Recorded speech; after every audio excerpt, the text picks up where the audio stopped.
It's been 13 years since Sheryl Crow has played in this country, but that's about to change. I spoke to her in Sydney as she prepared to head this way soon with John Mellencamp for a series of concerts. Now, Sheryl's a vocal opponent of the Bush administration. She channelled a lot of her artistic energies into getting stuck into the president and his attitude to issues like climate change. So, as you can imagine, she's a very happy camper these days with the election of Barack Obama, which raises a problem. Is Obama, by contrast, bad for inspiration? Oh, I think Obama's going to be great for inspiration. You know, I don't think that misery has the corner on the market of writing songs. And I would say that when I'm most miserable, that's not when I'm most productive. But there will always be things to write about. There will always be that struggle between good and evil. Now, you're a huge advocate for environmental issues.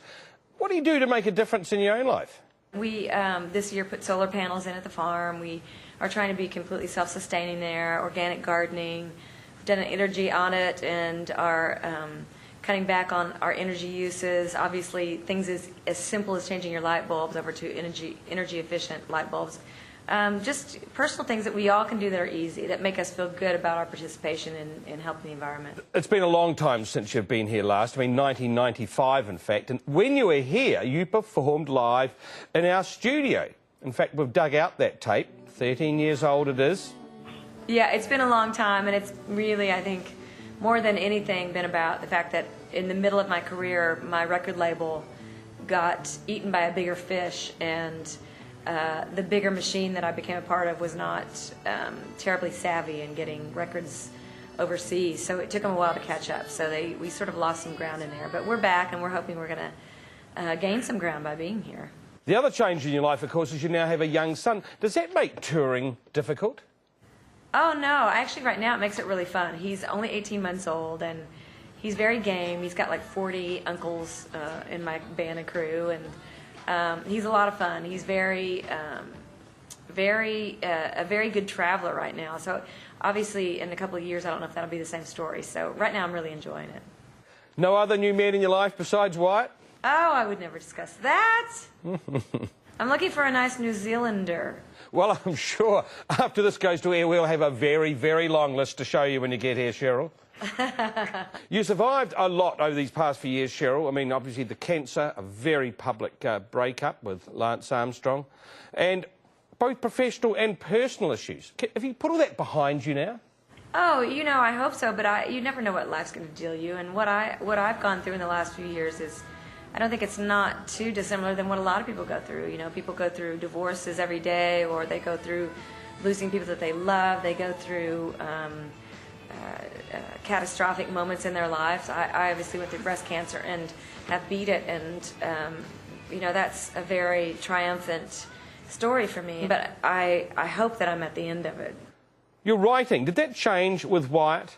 Did having a kid make a difference? Yeah, when Wyatt came along, I think 3 months after he was born, I started making my record, and having a baby definitely created a sense of urgency in me to write about the truth and to really tackle some of what I feel like are the big elephants in the living room, those things that we haven't typically been writing about for years and years. And I couldn't handle writing about anything other than the truth. I think mainly because this little innocent being was in my arms, and the world around us was kind of changing minute by minute. So, and I think it will continue to be like that for me.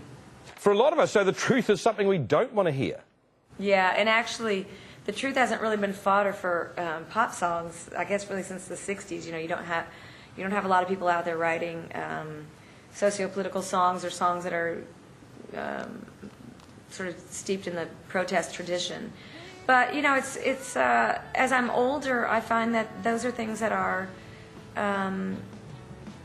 you know, those are issues that are inescapable for me. They're the things that I talk about with my friends and with my family, and it's what's looming around us that people don't necessarily want to talk about, but yet we find ourselves being drawn to those conversations. So that's really where the album was born.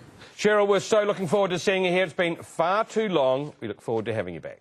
Thank you for having me, and we'll see you soon.